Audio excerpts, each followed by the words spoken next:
Big Boss Malayalam season 6-ൻ്റെ live അപ്ഡേഷനിലേക്കാണ്. ലൈവിൽ ഇപ്പോൾ ഇന്ന് ജാസ്മിനാണ് ചിക്കൻ കറി വെച്ചിട്ടുള്ളത്. അപ്പോൾ ജാസ്മിൻ ചിക്കൻ കറി വെക്കുന്നതിൻ്റെ ആ ഒരു വീഡിയോ അത് തന്നെയായിരുന്നു ഇന്ന് ലൈവിൽ മുഴുവൻ കാണിച്ചുകൊണ്ടിരുന്നത്. കാരണം ആദ്യമായിട്ടാണ് ജാസ്മിൻ ഇത്രത്തോളം ആക്റ്റീവായിട്ട് കിച്ചണിൽ നിൽക്കുന്നത്. അതേപോലെ ജിൻഡോയ്ക്ക് കൊടുത്തിരിക്കുന്ന പണിയെന്ന് പറഞ്ഞത് പാത്രം മുഴുവൻ ക്ലീൻ ചെയ്യുക എന്നുള്ളതാണ്. ഒറ്റയ്ക്ക് ക്ലീൻ ചെയ്തോളാം ജിൻഡോ പറയുന്നുണ്ട്. പക്ഷേ ഇവിടെ വേറൊരു ട്വിസ്റ്റാണ് നടക്കുന്നത്. എല്ലാവരും ഭക്ഷണം കഴിക്കുന്നുണ്ട്, പക്ഷേ ഗബ്രി മാത്രം പുറത്തുള്ള ആ ഒരു പുൽത്തകടിയിൽ പോയിട്ട് കിടക്കുകയാണ്. കുറേ പേര് ഭക്ഷണം കഴിക്കാൻ വിളിക്കുന്നുണ്ട്, ജാസ്മിൻ വിളിക്കുന്നുണ്ട്. ആര് വിളിച്ചിട്ടും ഗബ്രി കഴിക്കാൻ വേണ്ടി ചെല്ലുന്നില്ല.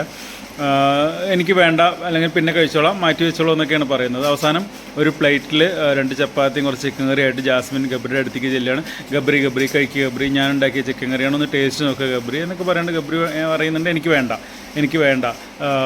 ഞാൻ അപ്പോഴും ഈ ടാസ്കിനിടയ്ക്ക് ജാസ്മിനും ഗബ്രിനും തമ്മിൽ ഉടക്കുണ്ടായിരുന്നു. അതിൻ്റെയാണ് ഗബ്രി പറയുന്നത്, എന്താ പറഞ്ഞ് ഞാൻ പിന്നിൽ നിന്ന് കുത്തുന്നവനാണ് അല്ലേ, അങ്ങനെ ഒരാളുടെ ചിക്കൻ കറി എനിക്ക് വേണ്ട എന്ന് പറയുന്നുണ്ട്. അപ്പോഴും ജാസ്മിൻ പറയുന്നത് ഒരു വായ കഴിച്ചു നോക്ക്, ഞാൻ വെച്ച ചിക്കൻ കറിയല്ലേ, ഒരു വായ കഴിച്ചു നോക്ക് എന്ന് പറഞ്ഞാൽ കുറേ പ്ലീസ് എന്നൊക്കെ പറഞ്ഞ് കാലൊക്കെ പിടിക്കേണ്ട ഒരു അവസ്ഥയിലേക്ക് എത്തിയപ്പോൾ ഗബ്രി മെല്ലെ എഴുന്നേറ്റ് ഒറ്റൊരു വായ, നീ ഇത്രയും പറഞ്ഞുകൊണ്ട് മാത്രം, അല്ലാതെ ഞാൻ കഴിക്കില്ല എന്ന് പറഞ്ഞ് ചെറിയൊരു പീസ് കഴിക്കുന്നുണ്ട്. ജാസ്മിന് പ്രശ്നം എന്താ വെച്ചാൽ ജാസ്മിൻ വെച്ച ചിക്കൻ കറി ഗബ്രി കഴിക്കുന്നില്ല എന്നാണ് അവിടെ വിഷയം.